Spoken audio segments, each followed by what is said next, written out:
भक्तमाल से पूर्व आइए सर्वप्रथम श्रीमद् भागवत महापुराण के उस दिव्य प्रसंग में, जहाँ पर भगवान ग्वाल बालों के साथ और भगवान जूठन खा रहे हैं। जिस दृश्य को देख करके ब्रह्मा जी को मोह पैदा हो गया और ब्रह्मा जी सोचते हैं कि ये भगवान कैसे हो सकते हैं, जगत के नारायण कैसे हो सकते हैं जो जूठन खा रहे हैं।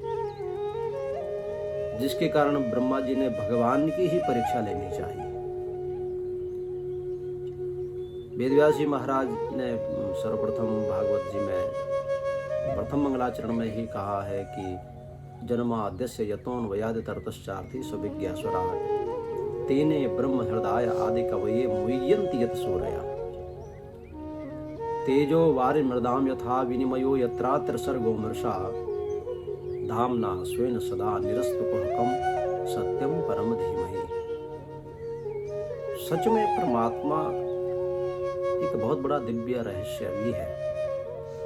ना समझने वालों के लिए वो हमेशा बहुत दूर की चीज है, और जो समझने वाले हैं उनके लिए वो बहुत नजदीक की चीज है। बड़े बड़े संत भी विस्मय में पड़ जाते हैं, ब्रह्मा आदि देवता भी विस्मय में पड़ जाते हैं कि जब जगत का नारायण लीला करता है तो कितनी सरलता पूर्वक लीला करता है। वो नहीं देखता कि ये किस जाति का है, वो नहीं देखता कि कितना धनाढ्य है।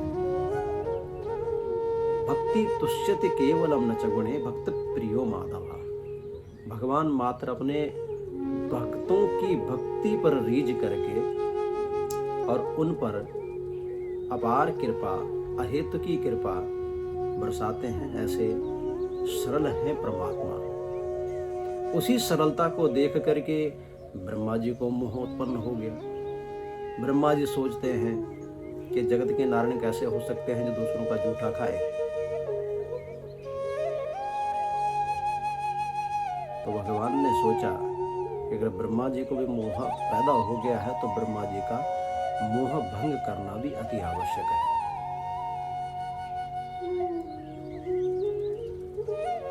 भगवान ग्वाल बालों के साथ भोजन कर रहे हैं। बहुत सुंदर कथा है भागवत की। अपने सखा मधुसूदन की जूठी कड़ी खाते हैं, और खाते ही नहीं हैं। जो मधुसूदन के मुख से कड़ी बाहर बह रही थी, भगवान उसको भी चाट रहे हैं। इस दृश्य को देख करके जब ब्रह्मा जी को भ्रम पैदा हुआ तो ब्रह्मा जी ने भगवान के बछड़ों को ही उठा लिया और अपने लोक को लेकर के चले गए। उसके पश्चात जब भोजन से सभी लोग निवृत्त हुए तो देखा कहीं पर भी बछड़े नहीं हैं, तो सब इधर उधर अलग अलग दिशाओं में जाकर के ढूंढने लग गए। ब्रह्मा जी ने उस अवसर को बुनाते हुए और उन बछड़ों को भी वहां से उठा करके लेकर के चले गए, और ग्वाल बालों को भी उठा करके लेकर के अपने धाम को चले गए। भगवान नर लीला करते हुए देखते हैं कि बछड़े कहाँ चले गए, ग्वाल बाल कहाँ चले गए। नर लीला के पश्चात भगवान ने ध्यान मग्न होकर के जब देखा तो पाया कि ये कृत्य ब्रह्मा जी ने किया है, और पूरे 1 वर्ष तक की ये लीला रही है। इस 1 वर्ष की लीला में बहुत सारी रहस्य भी छुपे हुए हैं, बहुत सारी बातें छुपी हुई हैं। वर्णन आता है कि ब्रजवासी अपने बेटे और अपनी बेटियों की जो एक दूसरे से विवाह करवाना चाहते थे, तो वो भी इसी के मध्य में किया गया, और भगवान श्री कृष्ण ही ग्वाल बाल हैं बने हुए, और सभी जितनी गोपियां थी उनका विवाह उस संदर्भ में अगर देखा जाए तो सभी की सभी भगवान से ही ब्याही गई। इसलिए परदारा विमर्शनम का प्रश्न किया गया है सुखदेव जी के द्वारा। तो ये परदारा नहीं है, ये सब की सब भगवान की ही अर्धांगिनियां हैं, क्योंकि उस समय पर सभी के सभी ग्वाल भगवान श्री कृष्ण ही बने हुए थे। 1 साल तक ये पूरी लीला चली। 1 साल के पश्चात जब ब्रह्मा जी ने देखा कि अब शायद जो अपने आप को भगवान मानता है उसकी बुद्धि थोड़ा शुद्ध हुई होगी, तो जब आकर के देखते हैं तो हो बहू वही ग्वाल बाल, वही बछड़े, और भगवान श्री कृष्ण के साथ ब्रज की भूमि पर उसी प्रकार से सभी के सभी आनंद लूट रहे हैं। अब ब्रह्मा जी को सिर चकराया, और जहां पर ब्रह्मा जी देखने को आए हैं वो ब्रज का एक गांव चौमुहा गांव, चौमुहा यानी चतुर्मुखी ब्रह्मा। जब लोगों ने देखा कि ये चौमुहा व्यक्ति कोई आया है तो नाम तो जानते नहीं थे, इसलिए चौमुहा नाम ही उस गांव का पड़ गया। बड़ी लीला भगवान ने की है ब्रह्मा जी के साथ। ब्रह्मा जी भागते हुए ऊपर पहुंचे अपने ब्रह्मलोक को, वहां पर जाकर के देखते तो ग्वाल बाल वहां पर भी हैं, बछड़े वहां पर भी हैं। फिर नीचे आकर के देखते हैं, फिर नीचे वही स्थिति है। ऐसे कई चक्कर काटे, और इस बीच भगवान ने ब्रह्मा का ही रूप धारण किया और ब्रह्मलोक को जा करके द्वारपालों से कहा कि आजकल ठगी बहुत है, नकली का जमाना बहुत है, हो सकता है कि कोई नकली ब्रह्मा भी बन जाए, तो इसलिए अगर कोई नकली ब्रह्मा बन करके आए तो उसको अंदर मत आने देना। और भगवान स्वयं जाकर के ब्रह्मा जी के सिंहासन पर विराजमान हुए।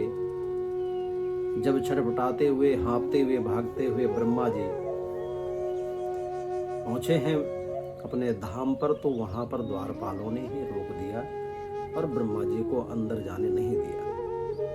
ब्रह्मा जी को बहुत आश्चर्य हुआ कि मेरा कैसा दुर्भाग्य कि मेरे ही द्वारपाल और मुझे ही रोक रहे हैं। द्वारपाल कहते हैं कि अभी अभी हमारे स्वामी बता करके गए हैं कि नकली ब्रह्मा भी घूम रहे हैं, और देखो स्वामी जी ने अभी बताया था और इतनी देर में नकली ब्रह्मा आ भी गए। इस बात को सुन करके ब्रह्मा जी को हैरानी हुई कि कुछ न कुछ गड़बड़ तो जरूर है। जब ध्यानमग्न होकर के देखा तो अंदर चतुर्भुजी नारायण बैठे हुए हैं। भगवान ने संदेश दिया ब्रह्मा को कि ब्रह्मा, इस सृष्टि की रचना जरूर तुमने की है, लेकिन तुम्हारी रचना मैंने की है। अगर तुम अगर ग्वाल बालों को ला सकते हो, तुम अगर बछड़ों को ला सकते हो, तो मैं दूसरे भी बना सकता हूँ, और उनको ही नहीं तुम्हें भी दोबारा बना सकता हूँ, तुम्हारे जैसा दूसरा भी बना सकता हूँ। ब्रह्मा जी बहुत घबराए, और घबराते भी क्यों नहीं, क्योंकि अपने ही स्वामी का अपराध कर दिया था। बड़ी घबराहट ब्रह्मा जी को हुई। तुरंत उन ग्वाल बाल बछड़ों को लेकर के और ब्रज की उस पावन भूमि पर पहुंचे हैं जहाँ के लिए देवता लोग भी तरस जाते हैं। ऐसी ब्रज भूमि है। इसीलिए गोपियां कहती है कि जयति तेदिकम जन्म ना ब्रजा श्रयत इंदिरा शश्वदत्त रही। हे प्रभु, जब से आज आप इस ब्रज में आपने अवतार धारण किया है, यहाँ तो जनमानस की बात आप छोड़िए, यहाँ बाकी देवताओं की बात आप छोड़िए, यहाँ पर तो गली गली में मां लक्ष्मी भी धक्के खाती फिरती है कि मेरे पति कहाँ है। तब से जय जयकार इस ब्रजभूमि की हुई है। ब्रह्मा जी आए हैं ग्वाल वालों को लेकर के, बछड़ों को लेकर के। भगवान की बहुत सुंदर स्तुति की है, बहुत सुंदर स्तुति।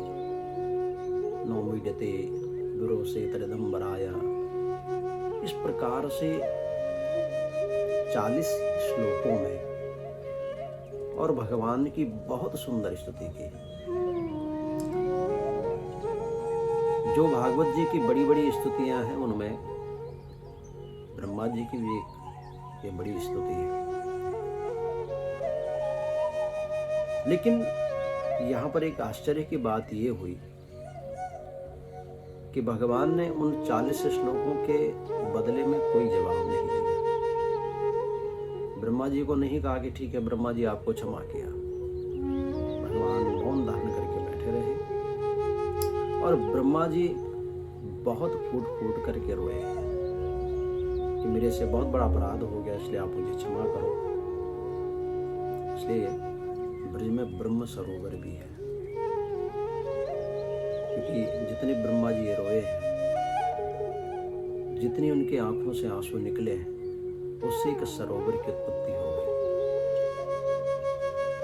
ब्रह्मा जी हारे थके हुए वापस गए। लेकिन अब आप सोच रहे होंगे कि भक्तमाल में और ब्रह्मा जी का प्रसंग कहां से। तो संत कहते हैं कि भगवान श्री कृष्ण ने ब्रह्मा जी को कहा कि तुमने बहुत बड़ा अपराध किया, तुमने भक्त को भगवान से दूर किया और भगवान को भक्तों से दूर किया। आपके कृत्य, आपके कर्म जोड़ने के हों, किसी को तोड़ने के ना हो। और जो तोड़ने की भावना रखते हैं वो कभी भक्त हो ही नहीं सकते। और इसीलिए शायद इस ग्रंथ का नाम नावादास जी महाराज ने भक्तमाल रखा है, यानी ये भक्तों की माला है जो जुड़ती चली गई, जुड़ती चली गई। भगवान ब्रह्मा से कहते हैं कि ये जाति पाति भक्तों के बीच में कहां से। इसलिए बाबा तुलसीदास जी कहते हैं, जाति पाति पूछे नहीं कोई, हरि को भजे सो हरि को होई। भगवान को जो भज लेता है, भगवान का भक्त जो बन जाता है, वो फिर जाति पाति से ऊपर उठ जाता है। जाति पाति पूछे नहीं कोई और हरि को भजे सो हरि को होई। ब्रह्मा जी के मन में ये संशय था कि कोई कुमार के बालक है, कोई धोबी के है, कोई किसान के है, कोई ब्राह्मणों के है, कोई राजपूत के है, कोई वैश्य संप्रदाय से है। इन सब के बीच में भगवान झूठा खा रहे हैं। लेकिन सच्चाई ये है कि जो भक्त है उसकी कोई जाति नहीं होती है। किसी संत को आप ये नहीं पूछ सकते कि तुम्हारी जाति क्या है, क्योंकि संत भगवान के भक्त हैं। इसीलिए कभी संत की जाति नहीं पूछी जाती। और अगर कोई पूछता है तो बहुत बड़ा अपराध करता है। संत की कभी भी जाति नहीं पूछनी चाहिए। ब्रह्मा जी ने कहा, प्रभु मेरे से बहुत बड़ा अपराध हुआ है। तो भगवान श्री कृष्ण कहते हैं कि ब्रह्मा जी अपराध हुआ है तो उसके लिए मैं आपको क्षमा नहीं कर सकता, बल्कि भक्त ही आपको क्षमा करेंगे। और इसलिए आप मनुष्य रूप में जाकर के और भक्ति भक्त भगवंत गुरु चतुर नाम वपु एक, इनके पद वंदन करूं नाशत विघ्न अनेक। कहा भक्ति भक्त भगवंत गुरु चतुर नाम वपु एक। भक्ति भक्त भगवंत यानी माँ भक्ति, जिसके बिना हमारे जीवन में भगवान की प्राप्ति हो ही नहीं सकती। भक्त, जब वो भक्ति हमारे जीवन में आ जाती है तो हम भक्त बन जाते हैं। और जब भक्ति और भक्त जब मिल जाते हैं तो भगवंत की प्राप्ति होती है। लेकिन इन सबको जोड़ने के लिए सर्वप्रथम गुरु है। जब तक गुरु नहीं तब तक इनकी भी प्राप्ति नहीं होती है। और इसलिए चारों अगर देखा जाए, ये दिखने में अलग अलग जरूर हैं, लेकिन वस्तुतः एक ही शरीर है। और इनको जो प्रणाम करता है उनके सारे विघ्न विनाश हो जाते हैं। भक्तमाल के इस पावन चरित्र में आप नित्य प्रति अनेकानेक भक्तों के चरित्रों को इस चैनल के माध्यम से सुनेंगे। यूट्यूब चैनल को अवश्य सब्सक्राइब करें और सभी का जीवन भगवान की भक्तिमय बने। आप जीवन में सब कुछ कमा सकते हैं, धन भी कमा सकते हैं, महल खजाने भी खड़े कर सकते हैं, लेकिन भक्ति भगवान की ही कृपा से प्राप्त होती है, भक्ति गुरु की कृपा से ही प्राप्त होती है। और मनुष्य जीवन वही धन्य है जिसने सच में अपने जीवन को भगवान के ऊपर न्योछावर कर दिया हो। तो इन चरित्रों से हमारे जीवन में अवश्य बदलाव होगा।